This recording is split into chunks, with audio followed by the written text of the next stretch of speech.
chochote cha maji hapa leo umeua sana. Nini siri ya preparation yako, maandalizi yako? Siri ni kufanya kazi ambayo nimekuwa dogo ilisha mpaka nimeitwa hapa chuo cha Manda. Hiyo ndio siri kuu. Sasa unaambia nini sasa vijana ambao sasa hivi wako kwenye industry sasa hivi hapa ambao wanakuigelea kwenye muziki wa Singeli, yani kama kutazama kama kioo chao? Hakuna kazi nyepesi kwa sababu hata muziki wenyewe ni kazi tu kama kuendesha kazi nyingine. Kwa hiyo tuendelee kufanya kazi, anayetaka kuja huko afanye kazi ya kufikia pale ambapo sisi tumefika.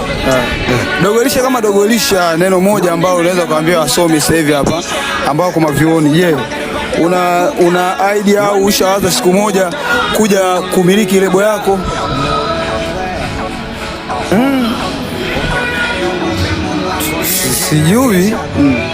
Sijui kuhusu hilo.